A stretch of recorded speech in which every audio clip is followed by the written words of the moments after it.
Olá pessoal, tudo bem com vocês?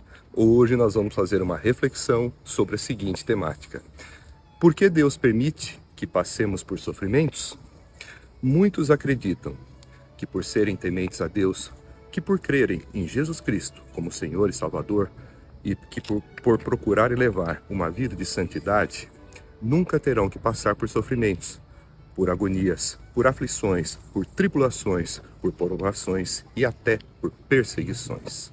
Mas o próprio Jesus disse aos seus discípulos: no mundo tereis aflições, mas tende bom ânimo, eu venci o mundo. Nós encontramos essa passagem de Jesus no Evangelho de João, capítulo 16, versículo 33. Com essas palavras, Jesus quis nos exortar para estarmos preparados por provas e tribulações, por aflições, por sofrimentos e perseguições pelos quais poderemos ter que passar. E Jesus também quis nos mostrar que através da sua pessoa podemos encontrar a força necessária para essas adversidades superar.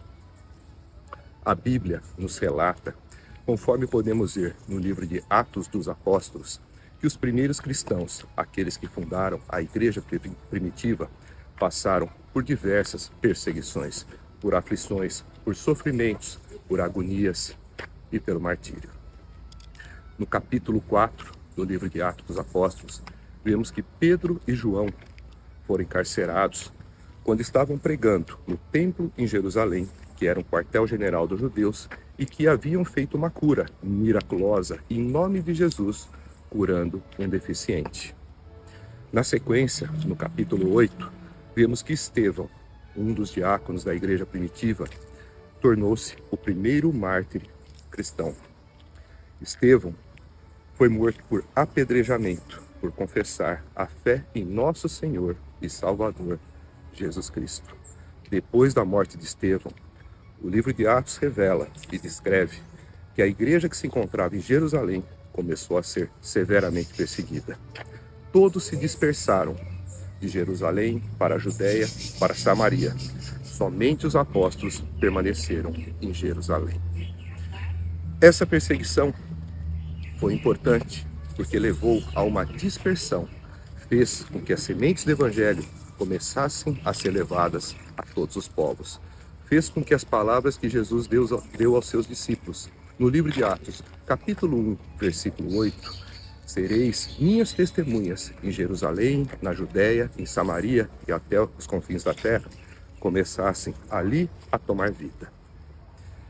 Mais adiante, por volta de meados do século I, o apóstolo Paulo foi encarcerado na cidade de Roma. E lá, Paulo escreveu 4 de suas epístolas, as chamadas Epístolas da Prisão, cartas do cárcere, as cartas de Efésios, Filipenses, Colossenses e Filemão. Foi de dentro do cárcere que Paulo recebeu a iluminação e a inspiração do Espírito Santo para deixar essas preciosidades que escreveu e que dirigiu às comunidades que recém havia fundado na igreja primitiva, e também ao seu amigo Filemão. A carta aos Efésios trata basicamente de guerra espiritual. A carta aos Filipenses, Paulo escreve para a comunidade de Filipos e exorta a fé verdadeira que aqueles crentes tinham em nosso Senhor Jesus Cristo.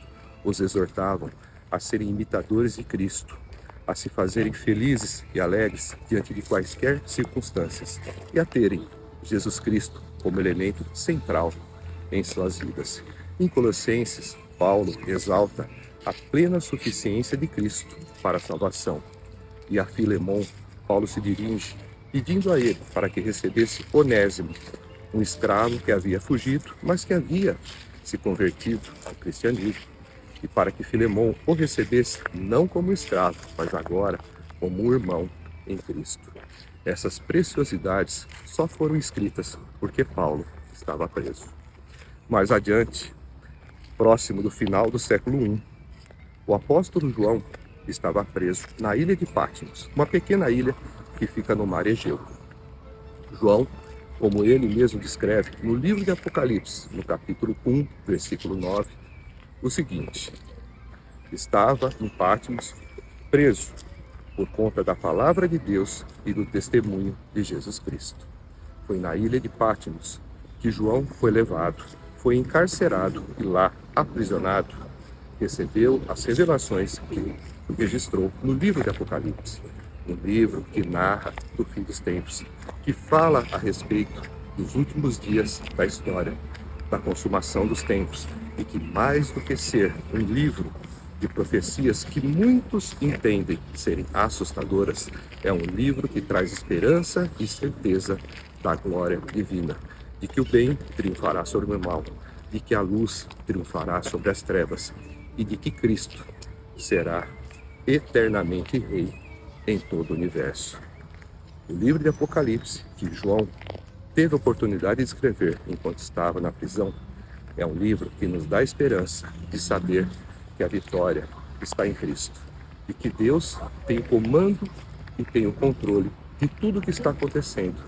Que Ele é o Senhor dos Senhores, o Rei dos Reis, aquele que escreveu caprichosamente cada linha da história que vivemos e que Ele é o protagonista da história que escreveu. Portanto, precisamos lembrar que se João não estivesse preso, nós não teríamos o Apocalipse. Que se Paulo não fosse aprisionado, as preciosas epístolas que escreveu aos Efésios, aos Filipenses, a Colossenses e a Filemon, hoje não estariam em nossas mãos.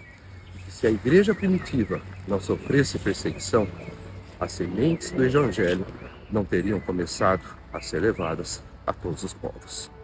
Lembre-se, se você estiver em sofrimento, se você estiver em aflição, se você estiver em desesperança, em tribulação, em provação e até sob perseguição, Deus está no comando. Deus está no controle de tudo. Deus é onipresente, é onisciente, é onipotente. Deus vê os seus sofrimentos e tenha certeza que da mesma forma que usou esses homens que nós citamos, também tem um propósito para você. Embora você não perceba, enquanto passa pelo sofrimento, o teu sofrimento pode estar sendo usado para, no futuro, aliviar os sofrimentos de muitos. Durante o sofrimento, Deus nos capacita, Deus nos qualifica e Deus nos prepara para sermos instrumentos da sua glória, da construção da sua obra, da obra redentora que leva a mensagem do Evangelho a todos os povos. Glória a Deus. Que a paz de Cristo e que o amor de Deus resplandeçam e habitem em vossos corações. Curtam e compartilhem nossos vídeos para que as sementes do Evangelho sejam levadas a todos os povos. Obrigado por estar aqui conosco. Fiquem em paz e que tudo seja para a glória de Deus. Amém.